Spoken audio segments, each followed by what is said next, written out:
सम्मानित साथियों, नमो बुद्धाय जय भीम। आज बहुत बड़ी खबर छत्तीसगढ़ प्रदेश से निकलकर आई है। अखिल भारतीय अनुसूचित जाति जनजाति कर्मचारी कल्याण एसोसिएशन आवाज का नई दिल्ली के तत्वावधान में छत्तीसगढ़ के अंबिकापुर शहर में डॉक्टर अंबेडकर राष्ट्रीय महासम्मेलन का आयोजन किया गया। डॉक्टर अंबेडकर राष्ट्रीय सेमिनार में मुख्य अतिथि के तौर पर श्रद्धेय बुद्ध मित्र मुसाफिर सर, जिन्हें मिशन नायक के नाम से आवाज का के सम्मानित पदाधिकारीगण जानते हैं, राष्ट्रीय अध्यक्ष आवाज का नई दिल्ली अपनी गरिमा में उपस्थिति देते हैं। परम आदरणीय आर्यन सूर्यवंशी जी, जो कि प्रदेश अध्यक्ष छत्तीसगढ़ हैं, द्वारा ये शानदार आयोजन किया जाता है। सम्मानित साथियों, हम आपको बता दें, उत्तर प्रदेश से बड़ी संख्या में सम्मानित राष्ट्रीय प्रांतीय आवाज का के सम्मानित एवं बीबी स्त्री के पदाधिकारियों ने अपनी गरिमामयी उपस्थिति इस कार्यक्रम में दी है। इस कार्यक्रम का विषय प्रतिनिधित्व, आरक्षण एवं संरक्षण तथा हम सबका दायित्व, इस विषय पर ये डॉक्टर अंबेडकर राष्ट्रीय सेमिनार का आयोजन किया गया 2 अगस्त 2026 को। उत्तर प्रदेश से आदरणीय विवेक कुमार रंजन जी, जो कि जिला महासचिव गाजीपुर एवं राष्ट्रीय कार्यकारिणी सदस्य आवाज का नई दिल्ली अपनी गरिमामयी उपस्थिति देते हैं। साथ ही साथ आदरणीय अशोक कुमार प्रबुद्ध जी, जो कि प्रदेश अध्यक्ष आवाज का उत्तर प्रदेश एवं राष्ट्रीय उपाध्यक्ष आवाज का नई दिल्ली मुख्य वक्ता के तौर पर अपनी गरिमामयी उपस्थिति देते हैं। डॉक्टर प्रभाकर प्रसाद जी, राष्ट्रीय उपाध्यक्ष बीबी स्त्री, आदरणीय संतोष भारती जी, राष्ट्रीय उपाध्यक्ष बीबी स्त्री की भी गरिमामयी उपस्थिति जनपद गाजीपुर से यानी कि उत्तर प्रदेश से होती है। विशेष संबोधन के तौर पर आदरणीय वंदना सिद्धार्थ जी, जो कि जानी मानी कवित्री हैं, नई दिल्ली से सामाजिक कार्यकर्ता, अपनी गरिमामयी उपस्थिति देती हैं और विशेष संबोधन के द्वारा समाज का मार्गदर्शन करती हैं अपनी कविताओं के माध्यम से। हम आपको बता दें, इस अवसर पर डॉक्टर अंबेडकर राष्ट्रीय जो सम्मेलन होता है, इसमें आदरणीय मनोज कुमार भारती जी को, जो कि इंस्पेक्टर ट्रांसपोर्ट विभाग में अंबिकापुर छत्तीसगढ़ प्रांतीय महासचिव नॉमिनेट किया जाता है, मनोनीत किया जाता है सर्वसम्मत से आवाज का छत्तीसगढ़ का।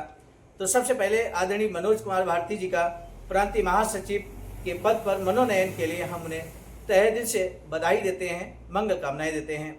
साथियों, आज का ये डॉक्टर अंबेडकर राष्ट्रीय सम्मेलन निश्चित तौर पर आने वाले समय में छत्तीसगढ़ प्रदेश में डॉक्टर अंबेडकर मिशन को आगे बढ़ाने में अपनी अहम भूमिका का निर्वहन करेगा।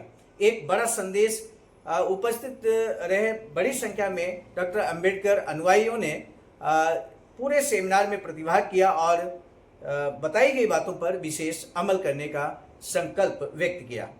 ऐसे में आने वाले समय में जरूर ये देखना होगा कि भारत देश का ये महत्वपूर्ण प्रदेश छत्तीसगढ़ में अंबेडकर मिशन कितनी तेज गति से आगे बढ़ता है और अंबेडकर मिशन को पूरा करने की ओर हम लोग अग्रसर होते हैं।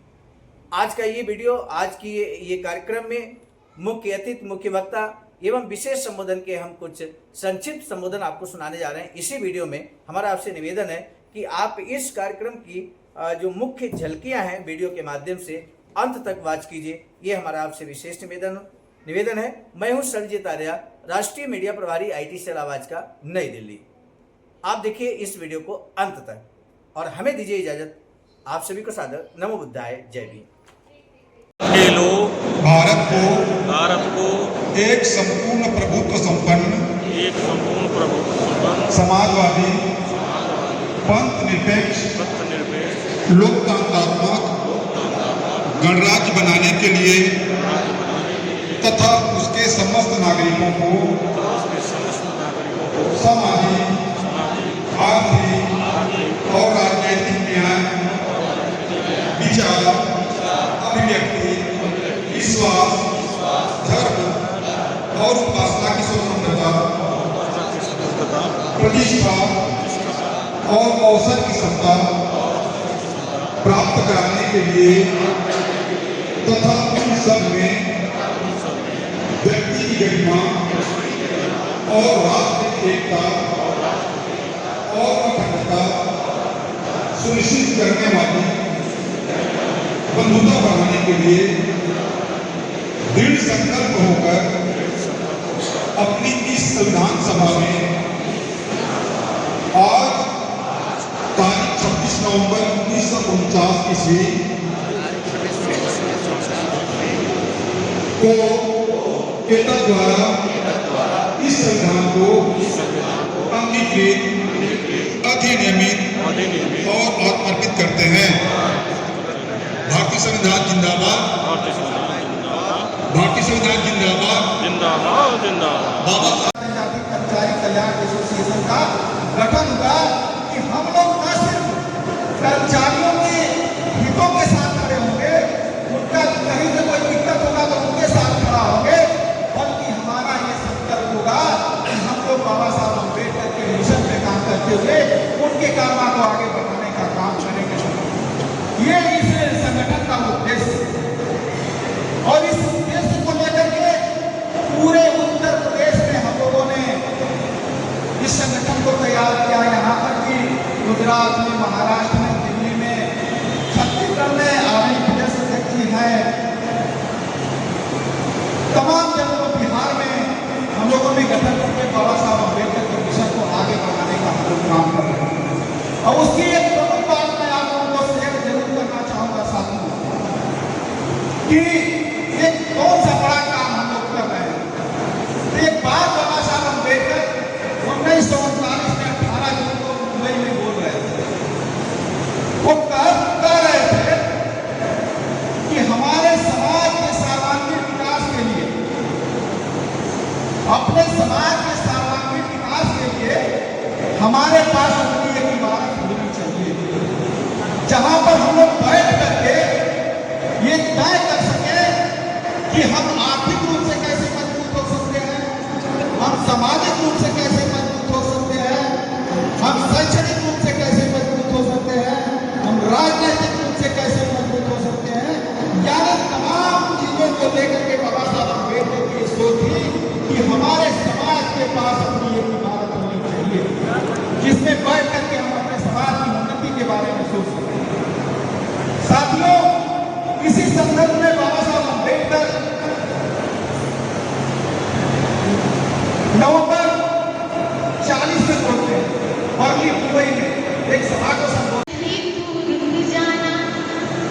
कुछ खास लिखना बाकी है, ऐ कलम नहीं तो रुक जाना, कुछ खास लिखना बाकी है, गर्दिश में गुजारे लम्हों के एहसास लिखना बाकी है, गर्दिश में गुजारे लम्हों के एहसास लिखना बाकी है।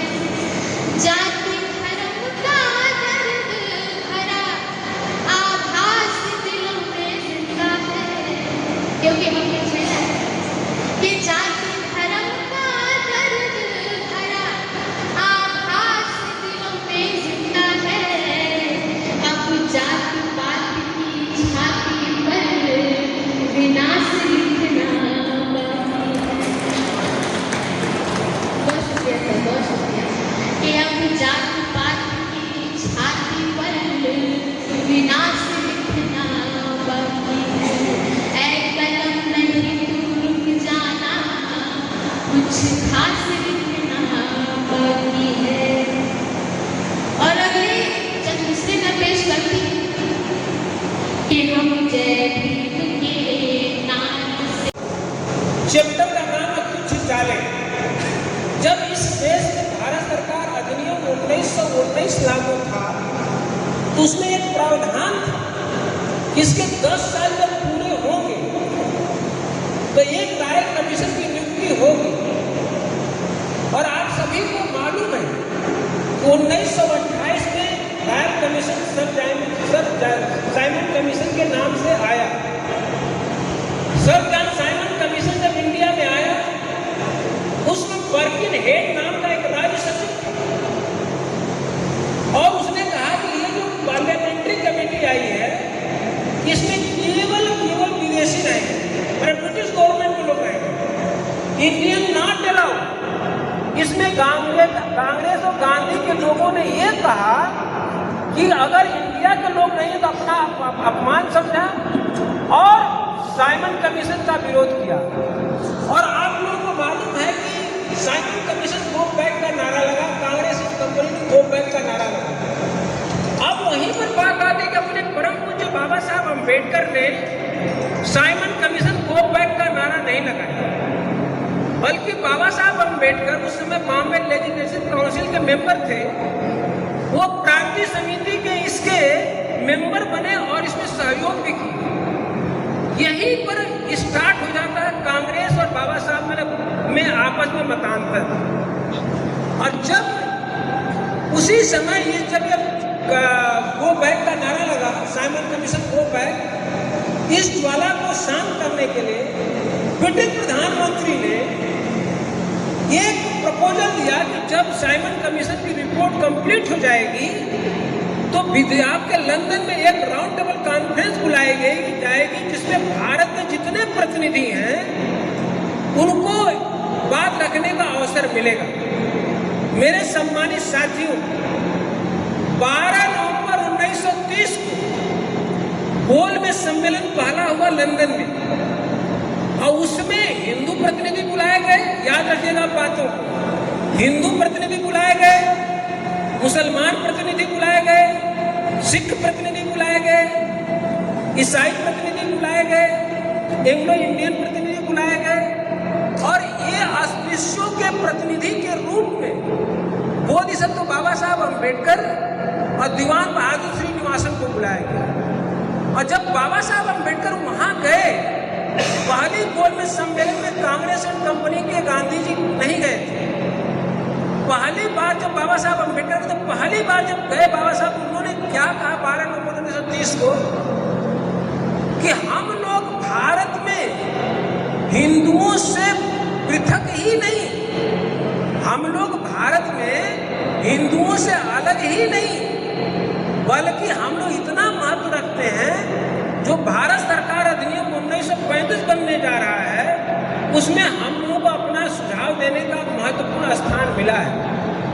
अब आप ये कहेंगे कि आखिर ये भारत को कैसे ब्रिटिश सरकार देख रही थी? भारत को समुदाय के आधार पर देख रही थी। यहाँ पर हिंदू रहते हैं, मुसलमान रहते हैं, सिख रहते हैं, ईसाई रहते हैं, एंग्लो इंडियन रहते हैं।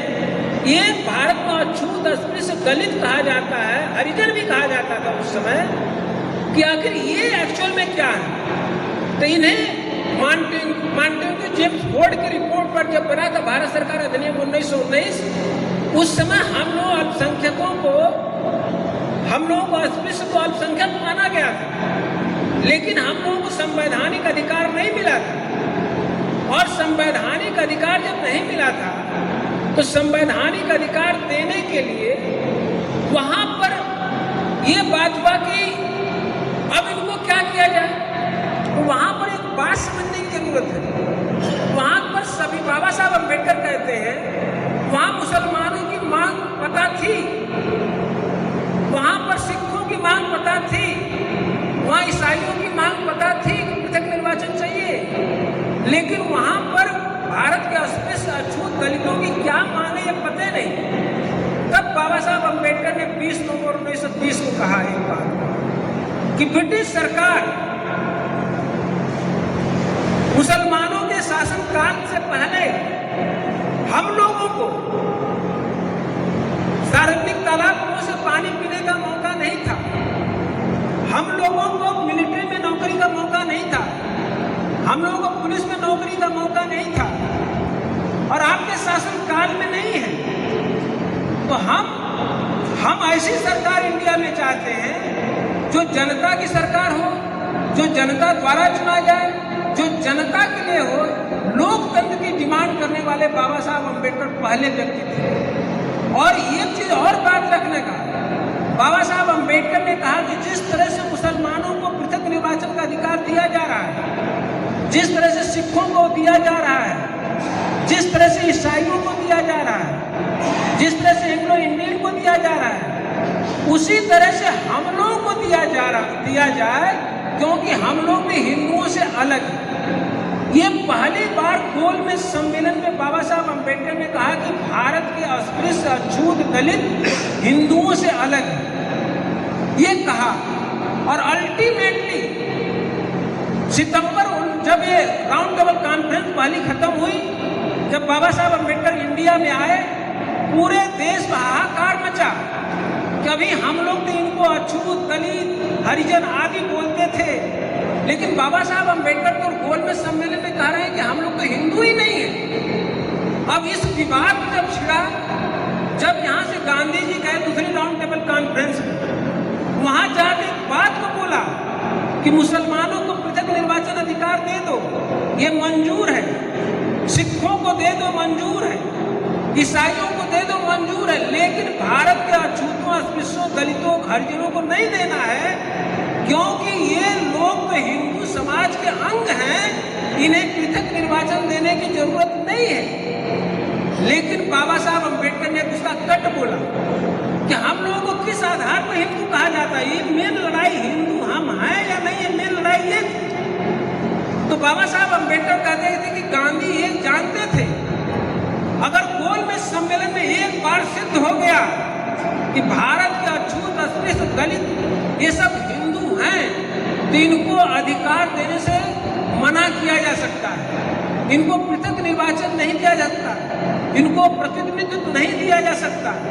इसलिए बाबा साहब अम्बेडकर ने कहा कि हम लोगों को किस आधार पर हिंदू कहा जाता है, यही ना, उपासना के आधार पर। ब्राह्मण विष्णु महेश की पूजा करता है, हमारे लोग भी कर लेते हैं। वे लोग भी दुर्गा माई, काली माई की पूजा कर लेते हैं, हमारे लोग भी कर लेते हैं। वो भी दीपावली, दशहरा मना लेते हैं, हमारे लोग भी मना लेते हैं। तब बाबा साहब अम्बेडकर ने कहा इसका मतलब ये हुआ कि हम लोग समान धर्मी हैं। याद रखिएगा, हम लोग समान धर्मी हैं। असमान धर्मी का बाबा साहब अम्बेडकर ने परिभाषा दिया, यदि कोई वर्ग विशेष अपना धार्मिक कृत्य करता है और दूसरा वर्ग प्रतिभाग करता है, तो प्रतिभाग करने वालों को समान धर्मी कहा जाता है। यही पर बात बन गई और हम लोगों को गोलमेज सम्मेलन में मान लिया कि हम लोग हिंदुओं से अलग हैं। तब बाबा साहब अम्बेडकर ने कहा, जिस तरह से मुसलमानों को पृथक निर्वाचन दिया जा रहा है, जिस तरह से ईसाइयों को दिया जा रहा है, जिस तरह से एंग्लो इंडियन को दिया है, उसी तरह से हम लोगों को भी मिलना चाहिए, क्योंकि हम लोग भी हिंदुओं से अलग हैं। भारत की स्वतंत्रता का मेन क्रक्स समझना है, भारत को स्वतंत्र किया जाना जरूरी है, लेकिन स्वतंत्रता से पहले हमारी 8 शर्तें मान ली जाए। अगर हमारी 8 शर्तें नहीं मानी गई तो हम भारत की आजादी का समर्थन नहीं करेंगे। अब वो 8 शर्तें थी, समान नागरिकता, समान अधिकारों का निर्बाध रूप से प्रयोग, भेदभाव के विरुद्ध संरक्षण, नौकरी में उचित प्रतिनिधित्व, विधायिका में उचित प्रतिनिधित्व, पक्षपात दूर करने के कानून, विशेष विभागीय सुरक्षा और आपके मंत्रिमंडल में उचित प्रतिनिधित्व। 8 शर्तें थी। 8 शर्तें यदि बाबा साहब अम्बेडकर की गोलमेज सम्मेलन में नहीं मानी गई होती तो ये देश की आजादी का समर्थन नहीं कर रहे थे। उसी समय बाबा साहब अम्बेडकर को कहा गया, बाबा साहब अम्बेडकर देशद्रोही हैं, इनको देश से प्यार नहीं है, यहाँ हम स्वतंत्रता की लड़ाई कर रहे हैं, इनको तो बस अपने अछूत दलितों की ही फिक्र पड़ी हुई है।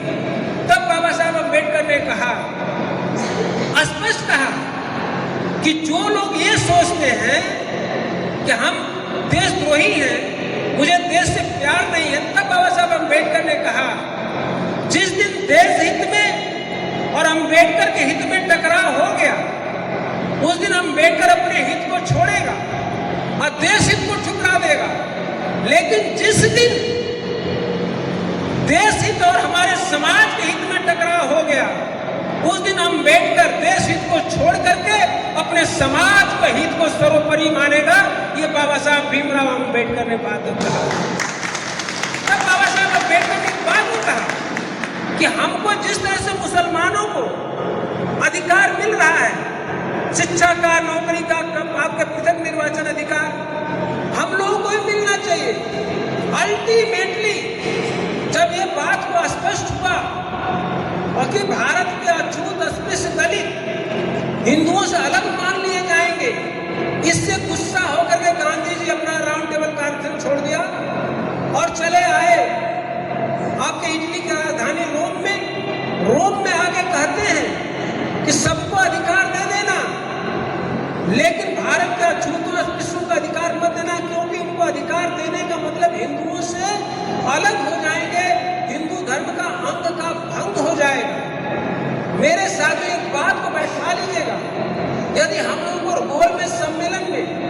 हिंदुओं से अलग नहीं माना जाता तो हम लोगों को आज ये आरक्षण नहीं मिलता। वहां पर बड़े स्पष्ट तौर से आपके लोथियन कमेटी और गांधी जब इंडिया में आए तो 11 मार्च 1932 को एक चिट्ठी लिखे। उन्होंने कहा कि आप सबको अधिकार दे देना, हमें मंजूर है। इस बात को लेकर के हम लोग चिंतित हैं और इसीलिए सब जगह भ्रमण कर रहे हैं। बाबा साहब ने 1924 में आप शिक्षित वर्ग को संबोधित करते हुए एक सच कहने में बहुत ऊंचा सा कि आज हमारा समाज हर तरह से पिछड़ा हुआ है। आज हमारा समाज हर तरह से पिछड़ा हुआ है। आर्थिक दृष्टिकोण से पिछड़ा हुआ है, सामाजिक दृष्टिकोण से पिछड़ा हुआ है, मानसिक दृष्टिकोण से पिछड़ा हुआ है और समाज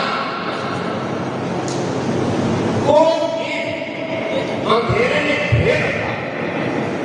समाज उस दलदल से निकलने की कोशिश कर रहा है लेकिन निकलने का कोई मार्ग नहीं मिल रहा। तब बाबा साहब कहते हैं कि इस घटनाक्रम के दौर में जब समाज प्रताड़ित है, सारी यातनाओं से घिरा हुआ है, उसके ऊपर सारी यातनाएं हो रही है, अत्याचार हो रहे हैं, तो समाज के इस अत्याचार को, इस अन्याय को जो बुद्धिजीवी वर्ग समझ रहा है, जिस बुद्धिजीवी के दिमाग में ये बात आ रही है कि हमारे समाज पर अत्याचार हो रहा है, अन्याय हो रहा है और हमारा समाज कैसे निकले, इसके लिए मार्ग उसे मिल रहा है, तो ऐसे लोगों को समाज के उत्थान के लिए, मार्ग से समाज को निकालने के लिए सतत प्रयत्न करना चाहिए। और बाबा साहब कहते हैं कि जो लोग इस बात को जान करके कि हमारे समाज पर अत्याचार हो रहा है, अन्याय हो रहा है, उससे निकलने का रास्ता क्या है, इस चीज को जान करके अगर चुपचाप अपने घरों में बैठे हैं तो अपने समाज पर, अपने भाइयों पर होने वाले अत्याचार के जिम्मेदार वो बात हम लोगों को लगी। इसीलिए आज हम लोग आपके बीच